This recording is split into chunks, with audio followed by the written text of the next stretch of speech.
Well, good morning, Jace. Morning, mate. It's bright and early on the Ho Chi Minh Trail, but it's all go. I mean, you've got your mechanics, your support crew, meticulously going over every bike. As a rider, that's reassuring for me. Yeah, it is. You know, particularly the rides that we do. As you know, we do these remote rides, and it's really important that we have the support vehicle, we have the crew with us, and in between, well, each morning all of the bikes are checked over. Yeah, and every day. Yeah, and you need to. You know, you keep the bikes safe and keep the riders safe, and keep the tour running nice and smooth for everyone. So you're sort of limiting that breakdown. The bikes are great. I mean, they do the job. They're really good for pillion passengers and throwing backpacks and everything on. You know, as a rider, I was sort of a bit sceptical because I ride a large road bike, you know. I know that there's a CC restriction in Vietnam, but you must face the same thing with a lot of riders saying, oh, I need a Harley. Yeah, it's a bit of a thing. Yeah, people go, oh, you know, but I ride a really big bike in Australia. I go, well, you're not in Australia now. You know, you're only averaging 50 or 60 kilometres an hour, and if you're riding a big bike, you'll just be an absolute pain in the ass. I mean, you're riding a country that predominantly has scooters, so these are actually considered a big bike here, and they're physically a full-size bike. They're nice and light. You're not going to kill yourself with engine heat riding at low speeds.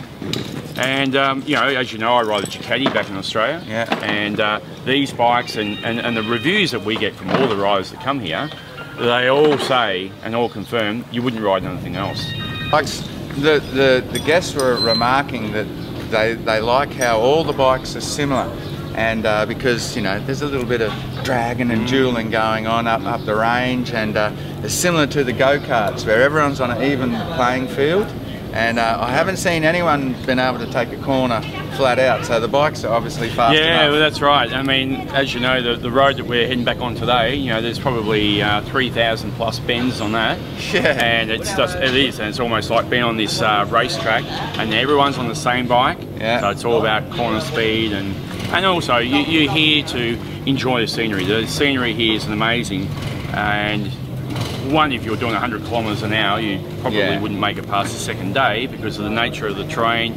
You've got children using the road, walking to and from school, and you've got wildlife and cattle and that sort of thing. And you're here to rely. And you can almost ride double abreast, and you can talk as you're actually riding. Exactly. Well, the riding is certainly a huge buzz, and the riding is fantastic. So it's a big part of the trip, but really, Vietnam and her people, they're the real stars here. Yeah, absolutely. It's just a truly amazing country, and you know, everyone that comes here, they just can't believe the beauty.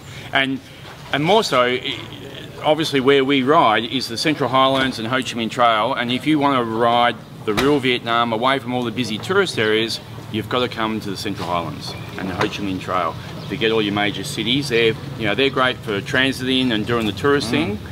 Yeah. 300 kilometres yesterday, maybe 4 cars. Yeah, our tours are very much designed by riders, for riders, wanting to see the real Vietnam. Awesome. Time for one more coffee, let's go. All right, mate.